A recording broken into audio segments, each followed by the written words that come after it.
process is an opportunity for us to think about things differently. I'm actually going to pull the presentation down for a second so I can see your smiling faces. Can always bring it back up. But I wonder if anybody would like to go first, and I do reserve the right to call on people.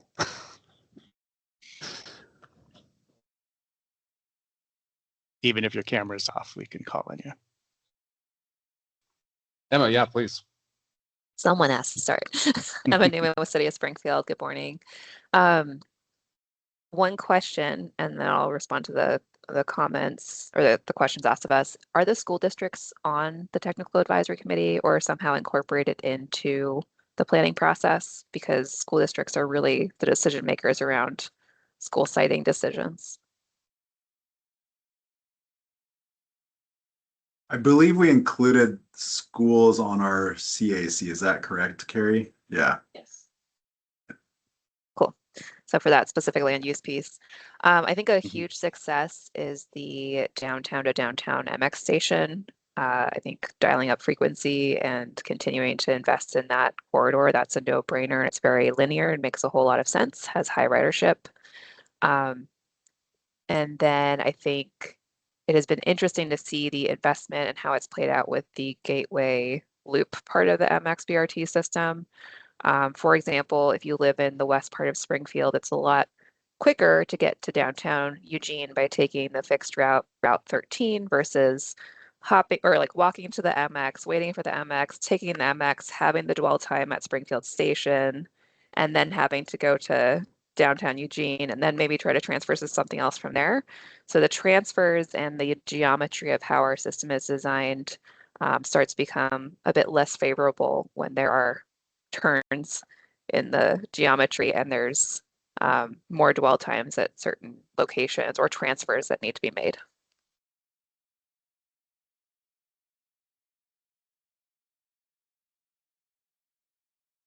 Great, thanks for that, Emma. Other folks?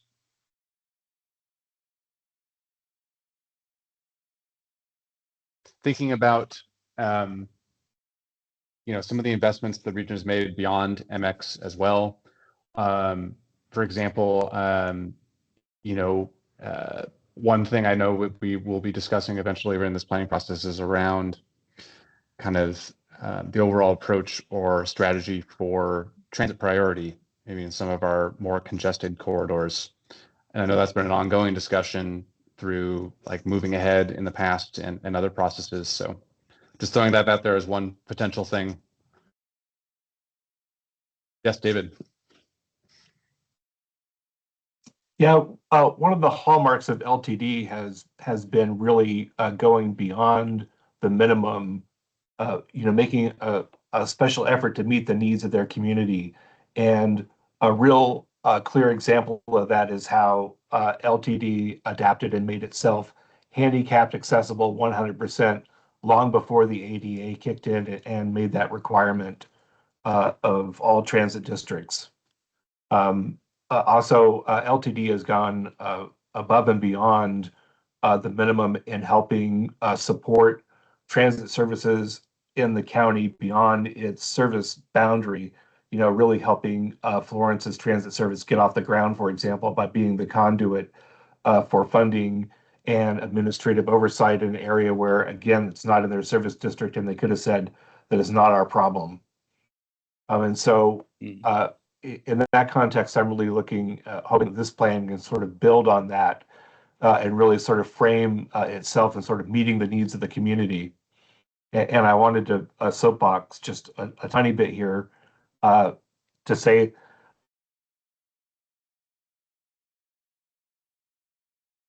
time in planning in Oregon with the adaptation of the climate-friendly equitable community rules that require communities to plan for reduced VMT per capita. We also have a statewide transportation system plan that the Transportation Commission has adopted that calls for reducing VMT per capita. And this is getting implemented right now. One of the main tools for achieving that is the development of these climate-friendly areas, areas of high-density development that are well served by transportation services.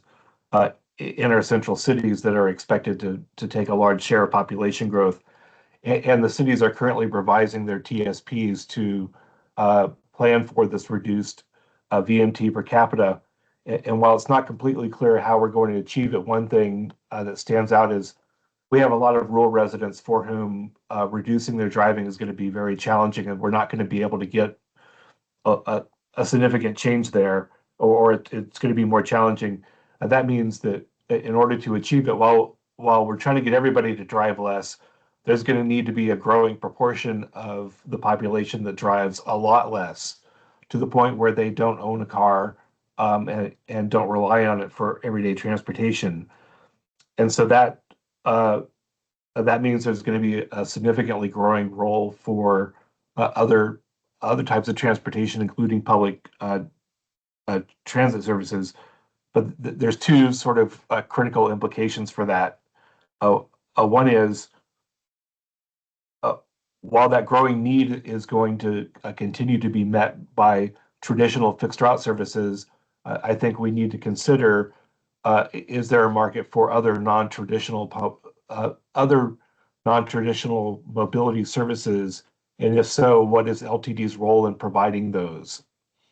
And I think that that question may be a part of the key, or I think the key to addressing the question you just posed, which is central to transit planning, which is coverage versus ridership.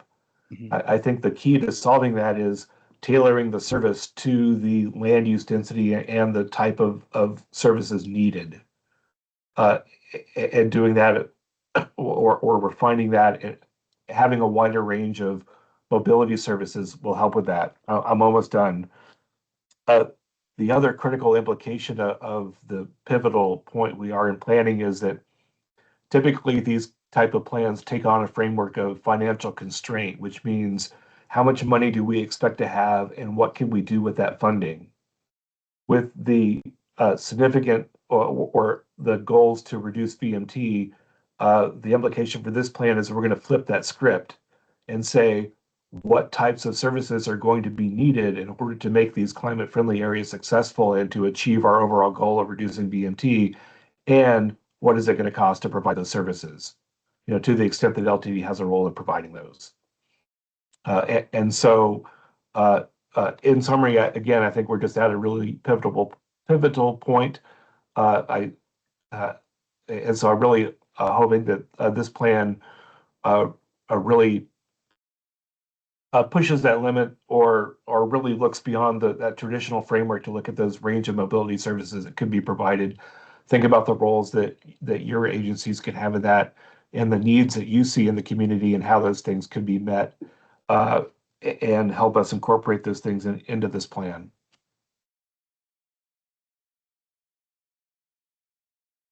It's a real exciting time. Awesome. Thanks, David. Appreciate that. Yeah.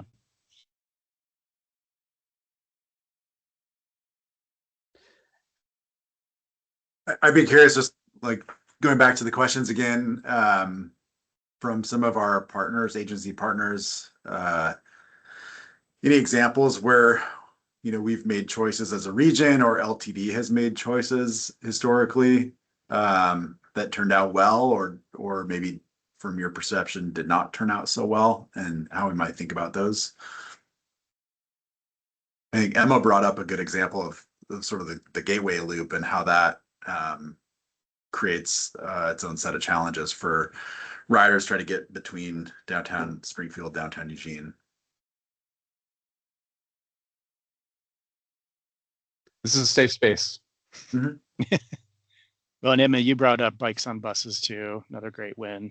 That folks didn't see that on the chat. I thought that was, it builds on this notion of what David, you were just mentioning. So it's like supporting other options and integration with other options. So it's great.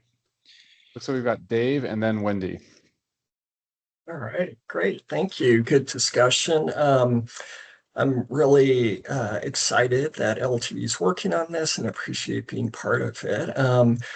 The University of Oregon, we rely very heavily on LTD transit, and just wanted to emphasize I'm hoping that this plan to some degree can talk through and provide some strategic guidance for future large event transportation, and thinking of Matthew Knight Arena or Autzen Stadium, where you have tens of thousands of people coming.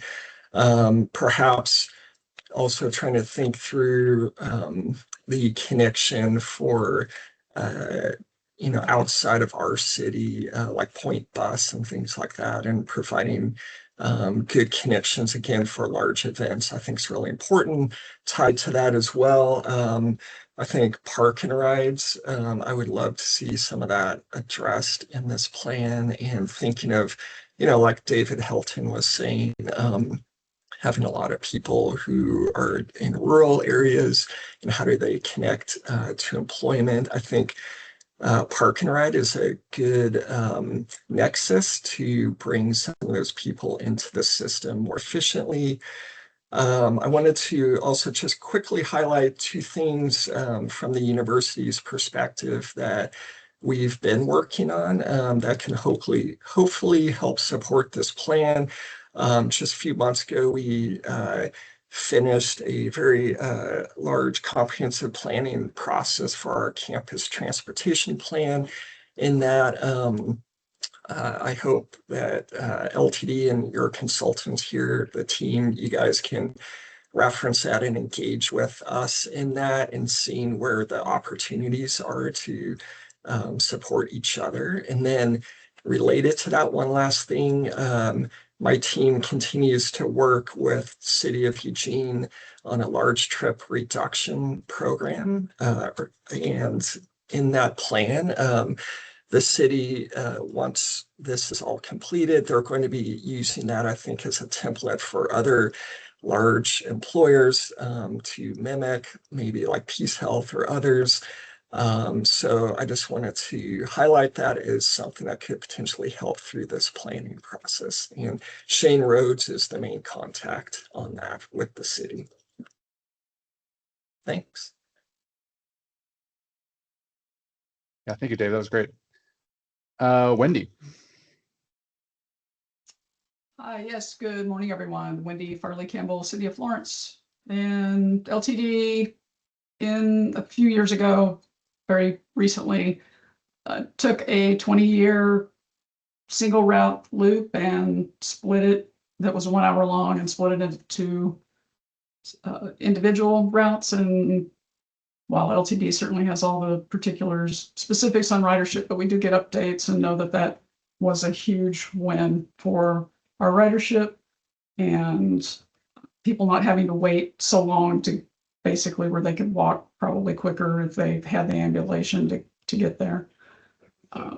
So that's a huge win. You were looking for a win from LTD, and we appreciate them taking that big look at it's been needed for a while, and then providing that, I know, has been a win. And we're looking forward to some route finessing now that that part's been done and they're working the kinks out, probably worked them out. Then we can look at some optimization of those two separate routes. So that's my win. And of course, we're loving that Link Lane is providing service to Yachats through River Cities Taxi, and to Eugene through what used to be Porter. And those have also been really popular as well, especially now that our tourism season has started. Couple of questions I have. So is this plan limited to the taxable area? Because Florence is not in LTD's taxable jurisdiction.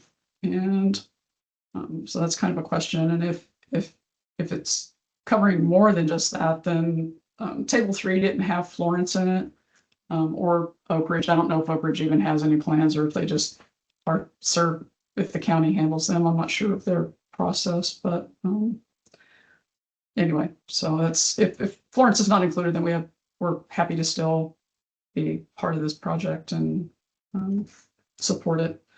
And if we are, then we do have a recent TSP that got adopted in 2023, and it's very light on transit. We did make some updates, and our transit plan is grossly out of.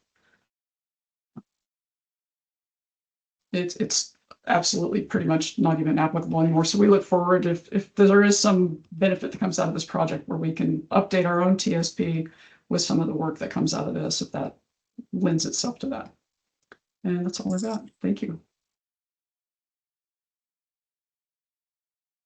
Thanks, Wendy. And I don't know if Dave wants to answer this, but to your question about this kind of scope, I think we have a relatively broad scope with Connect 2045, and so we will be looking to all of the areas that LTD does provide or could provide service. So,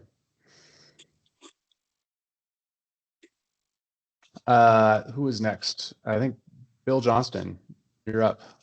Yes, thank you. Just a quick follow-up on Wendy's comment, partly for your benefit, Wendy, but also for the consulting team and others. Transportation system plans don't usually go into much depth, if anything at all, on transit. There's usually a separate standalone transit plan. So not uncommon for a TSP not to say much about transit. That's all. Thanks. Thanks, Bill. Sasha? Hi, everyone. Sasha Vartanian with Lane County. Glad to see Dave Ross comment in the chat that this takes into account all of the county. You've mentioned this in the presentation, but with the housing costs that exist now, high gas prices, we're all really concerned about county residents and affordability. And obviously, transit is one of the key services for those that either choose or don't have a choice in terms of mobility, getting around and getting to services they need. So I just like to emphasize LTD's done a great job in terms of providing lifeline service, and what can we think of outside of the traditional box to provide more of that to our rural residents.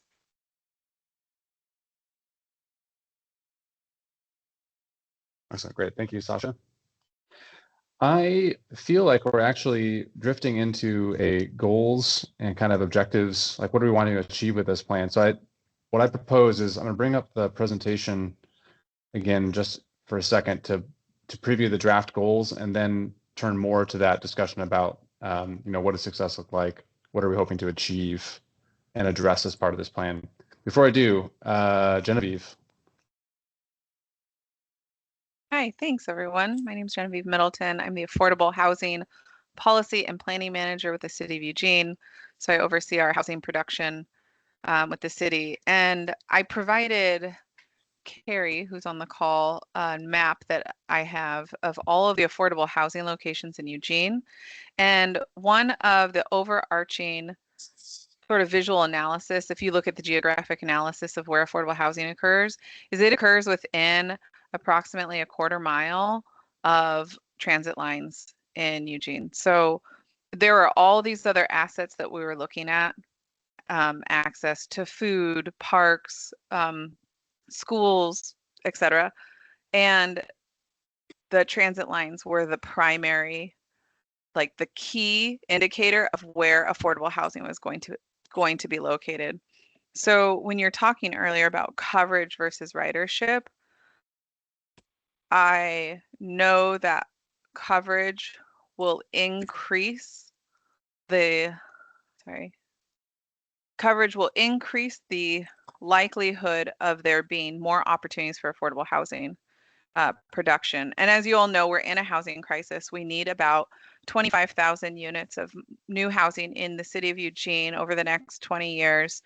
For affordable housing or low income housing, we need to more than, what's the number? I think it's produce 7 times more affordable housing than we're doing on average right now, which is all subsidy based. And so I guess one of the points is that we can often find sites that could be a great site for affordable housing, but if it's not located near transit, it's not going to actually pencil.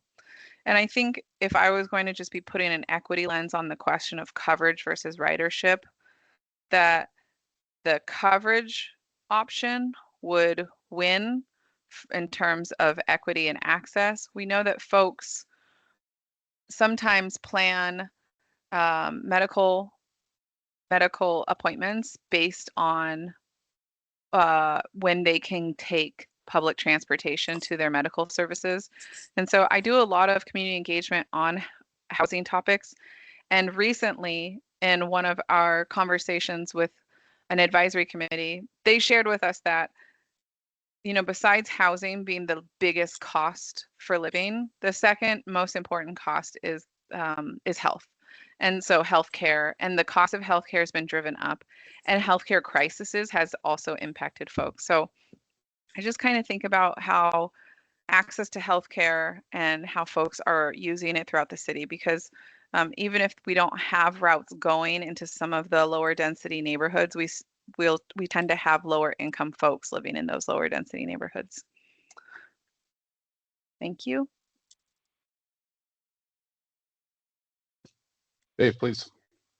Yeah, I just want to respond to some of Genevieve's comments there, because this is a really rich topic area that this plan will dive into, is this connection between housing and transportation, and how and transit specifically, and how those things align. Yeah, there's a lot to get into there. And just some sort of initial thoughts. You know, both Eugene and Springfield have taken advantage of the state enabling legislation to do incentives for affordable housing along transit. They've taken different approaches, where Springfield has been a little bit more liberal with their program, and they sort of allow incentives at a broader scale. However, Eugene just recently took some steps to liberalize their program and allow those incentives to go to more places and more corridors. So we're really interested in taking a closer look at that and thinking about how we can leverage, you know, those types of incentives for thinking about transit service. And I want to make sure we're clear on this sort of ridership versus coverage trade-off, because it's not a binary. There's a spectrum or a scale. And it is something that we have to be really thoughtful about as we get into thinking about that discussion, because you can turn coverage all the way up and you are going to make service that is just not viable for people, because the service is so infrequent, and that's just the reality of that trade-off. So we do have to be really thoughtful about this and think about how we can really partner and work together to achieve those affordable housing and, you know, multifamily sort of housing goals, and create a service that's viable for people. So again, this is a really rich topic to get into, and this plan can help us think through that so that we can each be more effective on it. And then just one last point. I want to be clear that this project in itself is not a network redesign. So we're not going to fully redesign our network, our fixed route network, as a result of this project. But this project is going to really do the foundational work with the community, with our stakeholders, both technical and community members, organizations, so that we have a clear understanding of the types of trade-offs that go into a network redesign if we get to that point in the next few years. So thanks. Okay, thanks, Dave. So I think let's go to Emma and then back to Genevieve.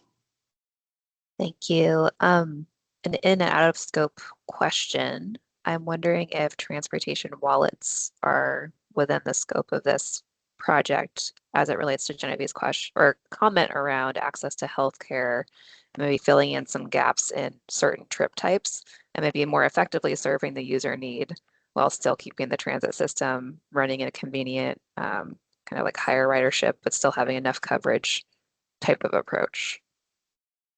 Yeah. Go ahead, Dave. As a concept, definitely. And I think that fits into sort of like, you know, the area where we'll be talking about our TDM or our group pass program. I will say that we just completed a project called our Fare System Roadmap. And to actually enable a functional mobility wallet type concept, we probably have to upgrade our fare system, both hardware and software, to actually enable that. But as a concept to sort of modernize our low income or equity sort of fare programs, yeah, that should certainly be on the table. Will it be in place as a result of adoption of this plan? Probably not, but this plan can get us going in that direction. I'd also add, I'd love to approach our work, kind of as agnostic as we can be about the solutions, right? Because I think, like the issues that Genevieve just pointed out, right? There are multiple potential solutions to them, I think, right? Whether it's improved fixed route service, or maybe it's enhancing non-emergent medical transportation access in some way, or, getting down even more granular, is it that folks aren't able to reliably access a bus stop because there's some ADA barrier to that, right? So just emphasizing that I'm wanting to start from understanding the issue, and then what's the best tool, and how can Connect 2045 support solving that issue. Back to you, Genevieve. Great, thanks. Oh, just Dave, let's connect on that. And then also in terms of LTD transit stops, I've applied buffer zones around where the stops are and like what those distances look like, and we've been able to kind of come up with where there's scarcity opportunities for future low-income housing, and we base those stops off of the more traditional bus stops. So on an earlier slide, you had the like left to right types of bus, and if you had more of those right-weighted non-traditional stops on a map that then can be used in the determinant of where affordable housing could go, it'll score better with the state. And so it'll have more likelihood of getting funding. And so that's a minor detail, but it came up when we were just talking, so I wanted to say it here. So it's not just in my notes. Thanks. Thanks, everyone. So I'm going to pull the presentation back up just for a second, and then we're going to keep talking about goals, objectives, vision. Give me 1 second here.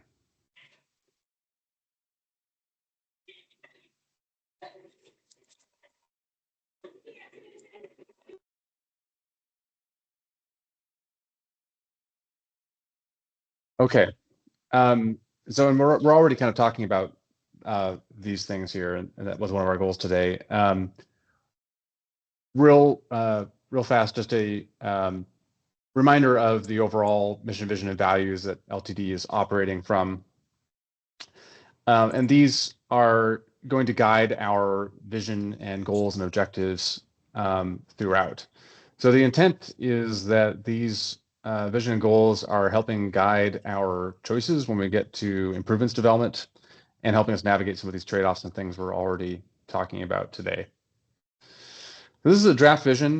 We've gotten some feedback already that this probably has too many words in it, so we'll try to cut it down a little bit. But this is just a start, and so this is not intended to be the final thing, but this was us trying to kind of synthesize what was already out there in terms of what we know about LTD and what regional partners want to achieve. I'll pause for 1 second so you can read it.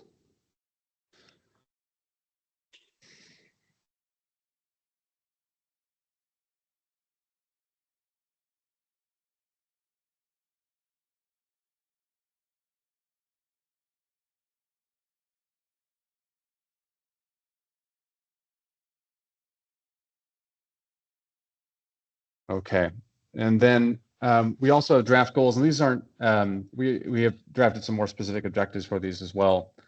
But some of the things we are proposing to emphasize as part of these draft goals, right, are connectivity. So how are we connecting communities to each other and within? Ensuring that transit's an attractive mobility option for most people who can use it. Working together as a region to implement things. Again, thinking back to like the interplay between land use and transit. Safety always at the forefront, and then operating an adaptable and sustainable system, both from a financial standpoint, but also from a impact standpoint. So again, we've already been kind of talking about these things, but some of the questions we have for you here are that will help us to refine this vision and goals are, what do you hope we can achieve as part of this planning process? And that can be specific things like, I hope we talk about X, or I hope we come up with a policy or a recommendation related to Y, or to more kind of bigger picture things like, I hope that at the end of this process, the community feels X about how we landed. And then that will help us again revise these goals and to help us guide the process throughout. And then another specific question is, if there was just one thing that this plan should address, what would it be in your mind? Kind of helping us try to understand priorities. And again, I'm going to pull down the presentation.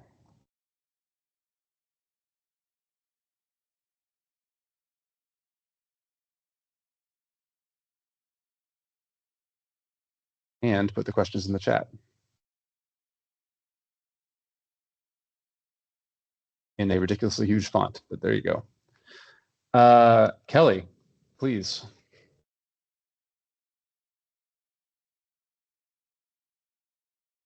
Yep. Hi, everyone. I'm Kelly Clark. I'm a transportation planner with the Lane Council of Governments, and we also manage the Link Lane Rural Transit.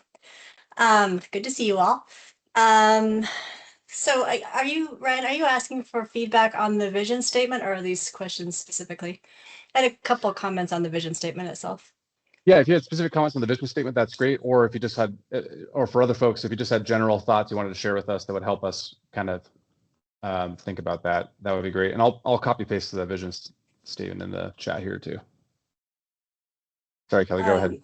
Yeah, my two initial thoughts on it are through the regional transportation plan, we added the word and backgrounds to all ages and abilities. So all ages, abilities, and backgrounds are part of that, just to be more inclusive. And then, so you might want to consider that.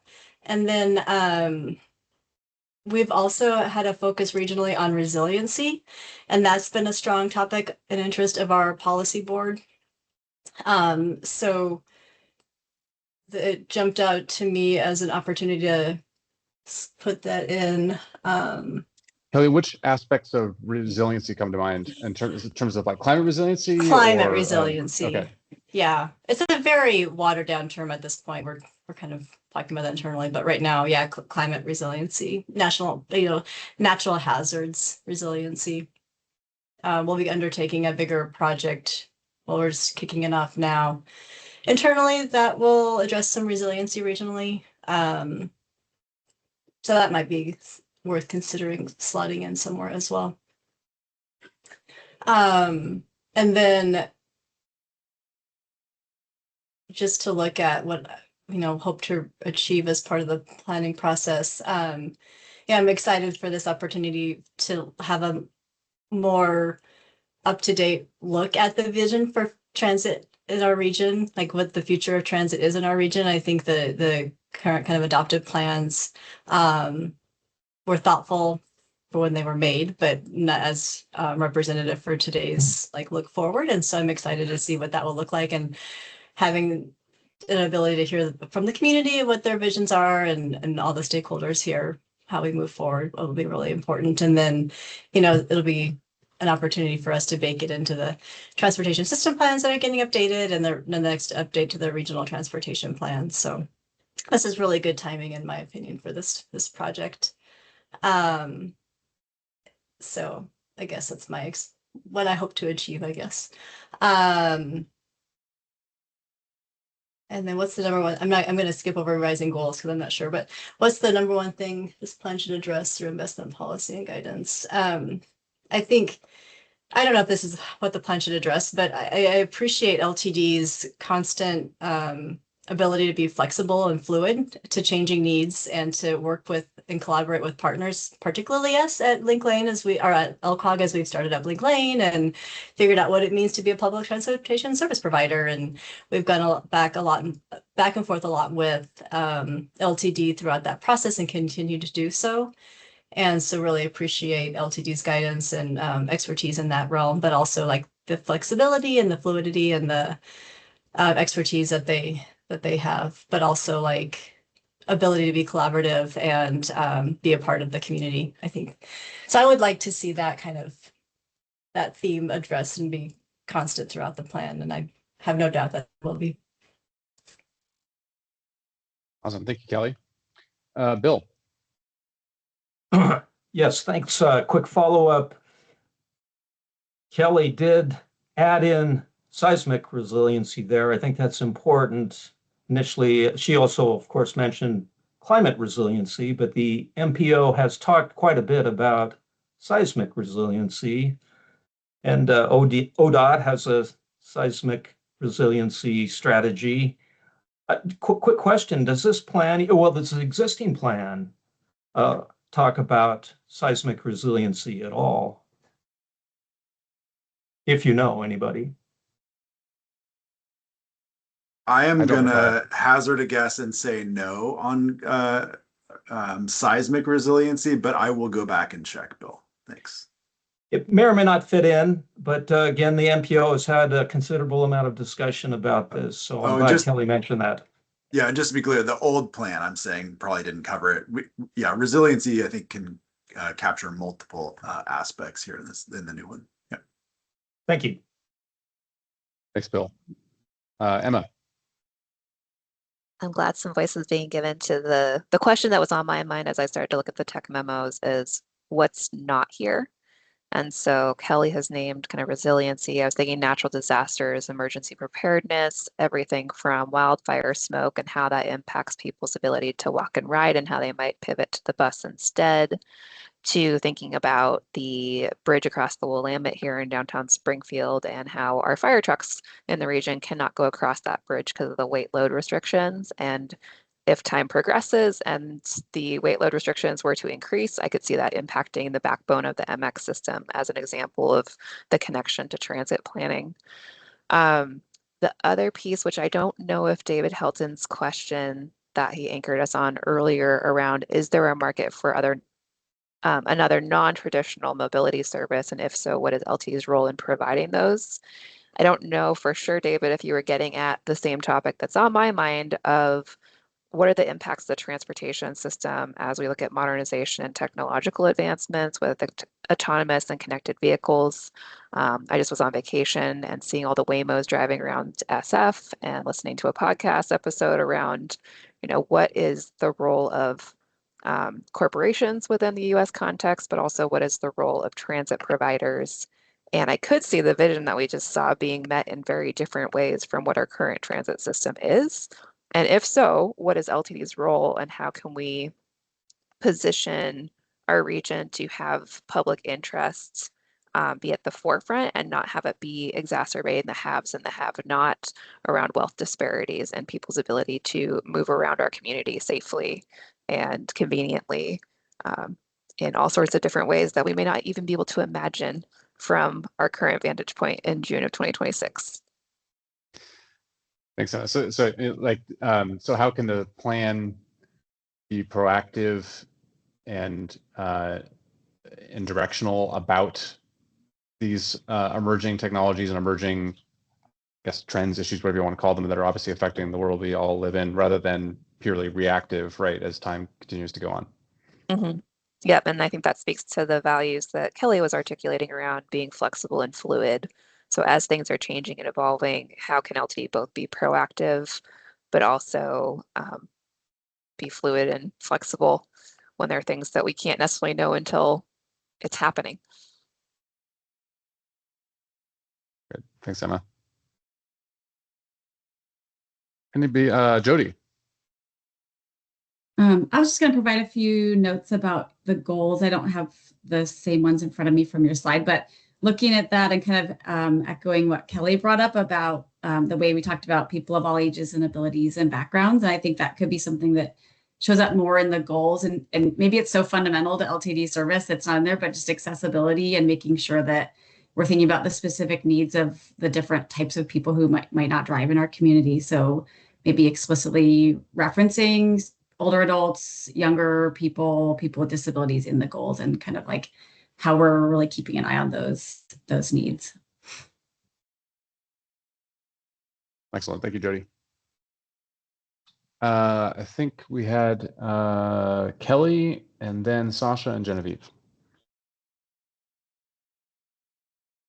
And this is just a question, and I'm sorry if I missed it, but can you remind me, is this a federally required plan? So I'm just curious because I'm wondering if it has like baseline federal requirements that you have to meet. And it's in the last page of the tech memo says federal policies, but isn't filled out. So I didn't know if that is the plan. So I'll answer the first part. So there's no specific federal mandate or requirement to have a plan like this. There are requirements that we have long-term plans, but those are represented typically in like our CIP or other sort of planning documents. So no state mandate or federal mandate for this effort itself. And then, yeah, the federal policies section was missing in the memo. So I don't know if Ryan, you want to talk about that? Yeah, so we sent along a couple, these are drafts that are partially updated. And so one of the things we were talking about with LTD is making sure in that plan context memo beyond federal policies that we articulate kind of all the plans, and whether they be local or federal, that have nexus with this.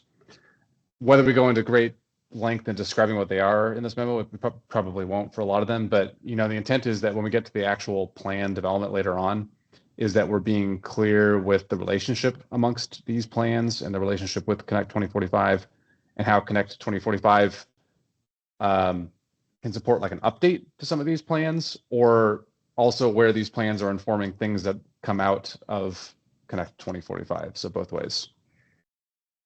Yeah, just to kind of reiterate that point, this is something that I've been talking to Ryan and the team about, is that LTD, like other federally funded agencies, have a lot of plan mandates that we're required to have for through the FTA or through the state level as well. And right now we don't really have a good internal sort of inventory of those, and like how the update cycles and how we're maintaining those, but the public has no visibility to that or no understanding of that. And what I'd really like to do with this project and this plan is to have a public facing inventory and sort of description of those mandated plans that we're required to update on a regular cycle. And then from a strategic perspective, some of the actions that come out of this long range plan might have a very logical home in one of these mandated plans or policies that we need to do, and we're just not quite there to have those sort of things lined up. So this gives an opportunity to say, hey, if you want to focus in on safety and introducing sort of a safe systems approach to how you do transit safety, we don't have to necessarily create a new plan for that. We have a public transportation safety plan that we're required to deliver to the FTA and update every year, and that's the right home for that type of element. So that's where my head's at on that. Thanks, Dave. Sasha. Yeah, just 2 points I wanted to bring up. First, in terms of the goals, I appreciate that safety is listed. The county has a towards zero death policy, and obviously with a transportation lens, the vulnerable communities, vulnerable populations are obviously potentially likely to take transit or interested in taking transit. So keeping that in mind.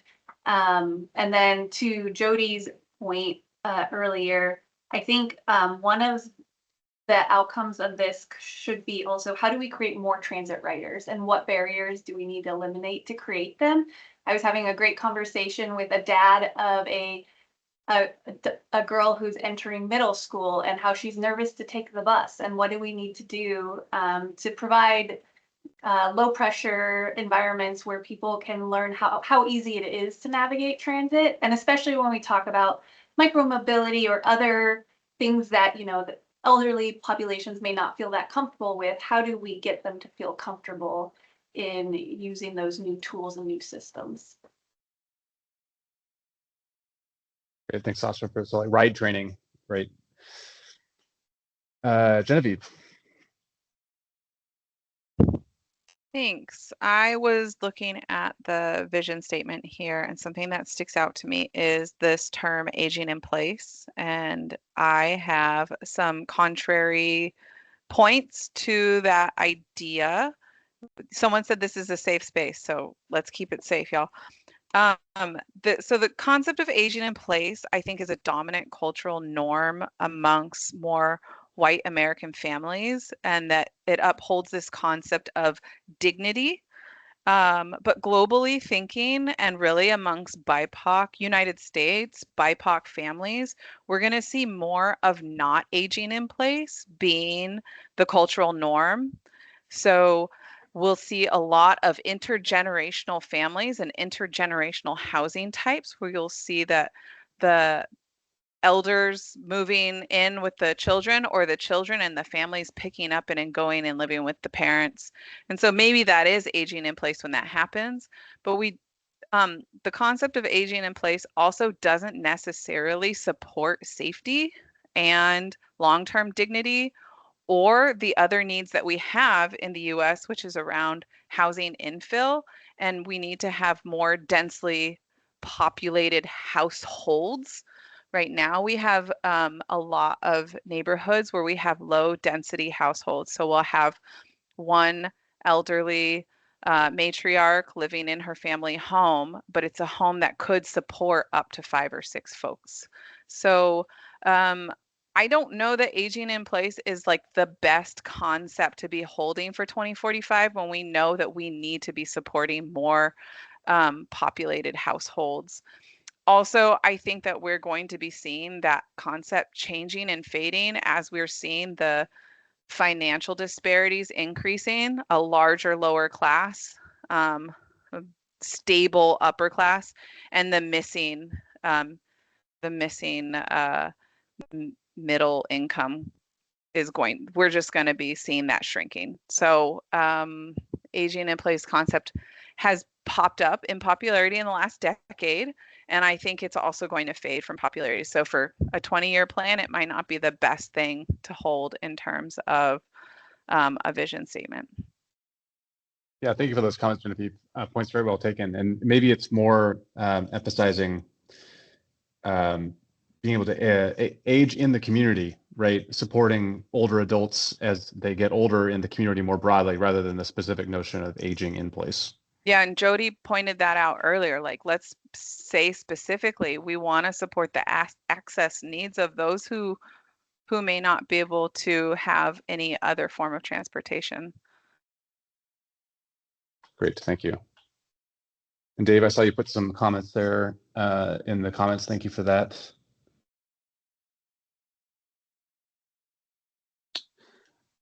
We've got a couple minutes left here. Anybody else who hasn't had a chance to speak yet, maybe have any thoughts they'd like to share with us?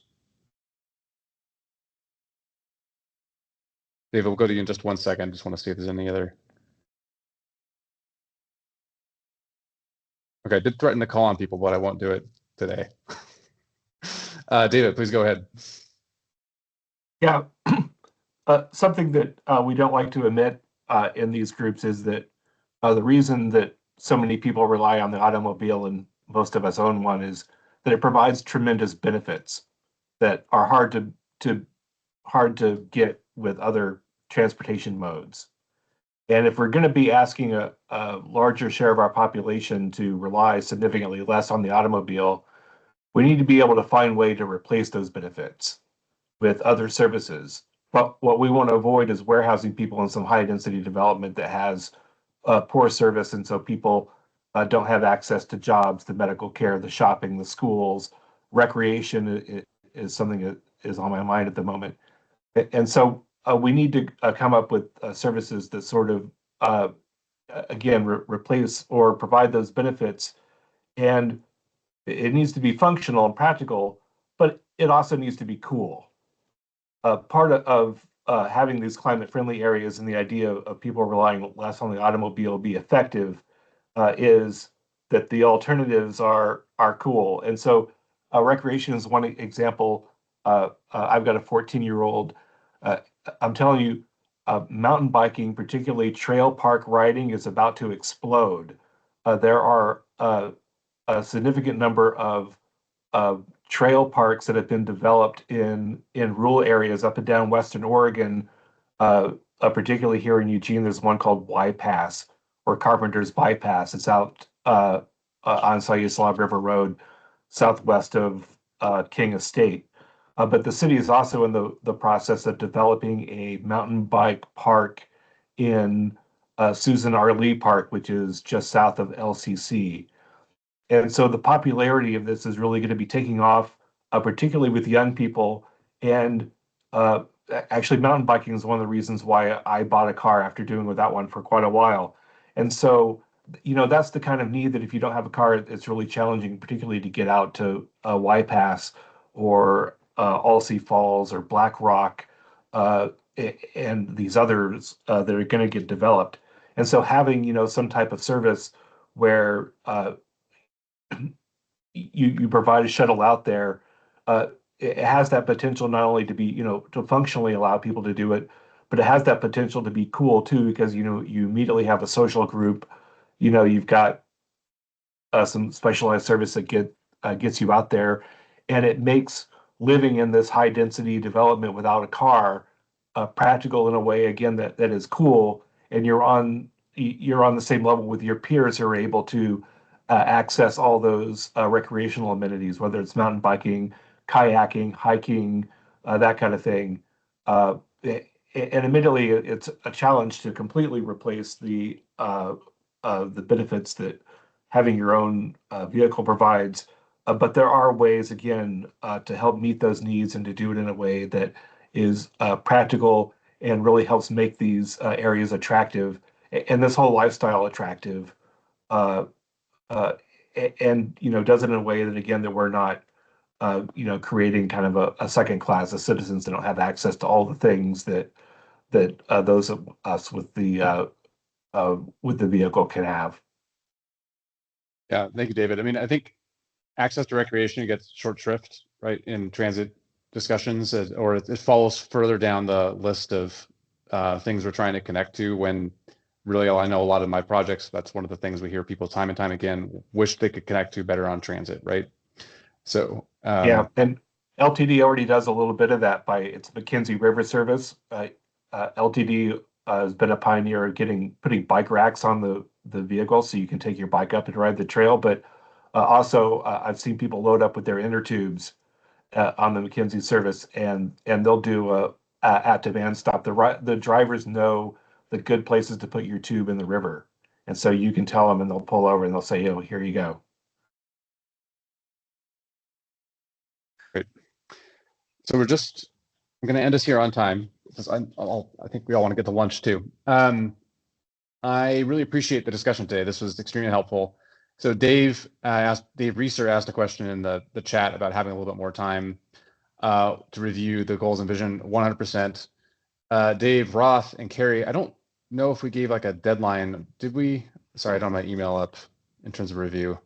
I don't know that we did, but we could follow up with maybe a quick survey that folks could maybe respond to some questions. Would that be useful? And we'll set a deadline for that. Yeah. Okay. Great. So in terms of next steps, so we are going to revise these goals and vision based on this conversation, and then that becomes a good, the updated draft becomes fodder for our first round of outreach in August and the early fall. Like I mentioned earlier, we're also simultaneously working on existing conditions, and what comes from that is a distillation of what we, the technical team, see as the needs, right? Which then we're going to be relying again on this group, our CAC and the public, to help us make sure we've got that right before we start developing improvement alternatives. So again, I think we're probably looking at a September meeting for this group after the summer. A lot of people are gone in July, August anyway. So thank you again for all of your time. Really appreciate that. Dave, Roth, would you like to say anything else before we go? Just to reiterate, thank you for participating. I know, it's always takes a lot of time to participate in these kinds of efforts, but having your participation throughout this process is going to really help us deliver a much higher quality product for our communities at the end. So thank you. Thanks, everybody. Take care. Thanks, everybody. Bye.